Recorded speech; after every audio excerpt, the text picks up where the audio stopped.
മധ്യപൂർവേഷ്യയിൽ വീണ്ടും യുദ്ധഭീതി ശക്തമാവുകയാണ്. ലോകത്തിലെ ഏറ്റവും നിർണായകമായ എണ്ണക്കടൽ പാതകളിൽ ഒന്നായ ഹോർമൂസ് കടലിടുക്കിൽ എണ്ണക്കപ്പലുകൾക്ക് നേരെ ഉണ്ടായ ആക്രമണത്തെ തുടർന്ന് അമേരിക്കയും ഇറാനും തമ്മിലുണ്ടായ സംഘർഷം വീണ്ടും രൂക്ഷമായിരിക്കുകയാണ്. ഖത്തർ, സൗദി അറേബ്യ എന്നിവിടങ്ങളിൽ ഉൾപ്പെടെ 3 എണ്ണക്കപ്പലുകൾക്ക് നേരെ ഡ്രോൺ മിസൈൽ ആക്രമണം നടന്നതോടെയാണ് സ്ഥിതിഗതികൾ വഷളായത്.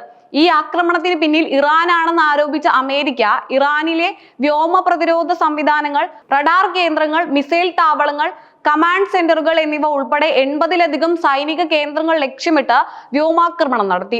ഇതിന് മറുപടിയായി ബഹ്റൈനിലെയും കുവൈത്തിലെയും അമേരിക്കൻ സൈനിക താവളങ്ങൾക്ക് നേരെ മിസൈലുകളും ഡ്രോണുകളും ഉപയോഗിച്ച് ഇറാനും തിരിച്ചടിച്ചതായി റിപ്പോർട്ടുകളുണ്ട്. ഇതോടെ കഴിഞ്ഞ മാസം ഇരു രാജ്യങ്ങളും തമ്മിൽ നിലവിൽ വന്നിരുന്ന താൽക്കാലിക വെടിനിർത്തൽ കരാർ ഗുരുതര പ്രതിസന്ധിയിലേക്കാണ് നീങ്ങുന്നത്.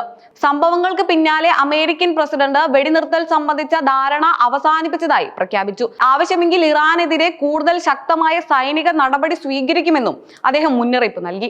ഹോർമൂസ് കടലിടുക്കിൽ നാവിക ഉപരോധം ഉൾപ്പെടെയുള്ള നടപടികളും പരിഗണനയിലാണെന്ന് ട്രംപ് വ്യക്തമാക്കി.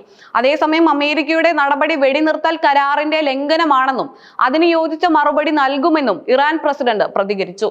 രാജ്യത്തിന്റെ സുരക്ഷയും പരമാധികാരവും സംരക്ഷിക്കാൻ ആവശ്യമായ എല്ലാ നടപടികളും സ്വീകരിക്കുമെന്ന് അദ്ദേഹം വ്യക്തമാക്കി. ദക്ഷിണ ഇറാനിലെ ബന്ദർ അബ്ബാസ്, ഗർദ്ദീബ്, സിരിക്, ഗേഷം തുടങ്ങിയ മേഖലയിലെ സൈനിക കേന്ദ്രങ്ങൾ അമേരിക്കൻ ആക്രമണത്തിൽ നഷ്ടമേറ്റതായി റിപ്പോർട്ടുകളുണ്ട്.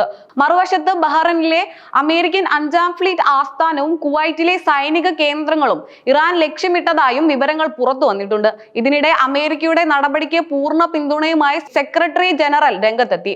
വെടിനിർത്തൽ നിലനിൽക്കെ എണ്ണക്കപ്പലുകൾ ആക്രമിക്കപ്പെട്ട സാഹചര്യത്തിൽ അമേരിക്കയുടെ സൈനിക നടപടി അനിവാര്യമാണെന്നായിരുന്നു അദ്ദേഹത്തിന്റെ പ്രതികരണം. ഇറാൻ ആണവായുധ ശേഷി കൈവരിക്കാൻ അനുവദിക്കില്ലെന്നും അദ്ദേഹം വ്യക്തമാക്കി.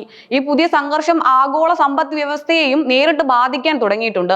ഹോർമൂസ് കടലിടുക്ക് വഴി ലോകത്തിലെ വലിയൊരു പങ്ക് എണ്ണ കയറ്റുമതി നടക്കുന്നതിനാൽ മേഖലയിൽ അനിശ്ചിതത്വം വർദ്ധിച്ചതോടെ രാജ്യാന്തര വിപണിയിൽ ക്രൂഡ് ഓയിൽ വില വീണ്ടും ഉയരാൻ തുടങ്ങി. സ്ഥിതിഗതികൾ കൂടുതൽ വഷളായാൽ ഇന്ധന വിലയിലും ആഗോള വ്യാപാരത്തിലും വലിയ പ്രത്യാഘാതങ്ങൾ ഉണ്ടാകുമെന്നാണ് വിദഗ്ധരുടെ മുന്നറിയിപ്പ്.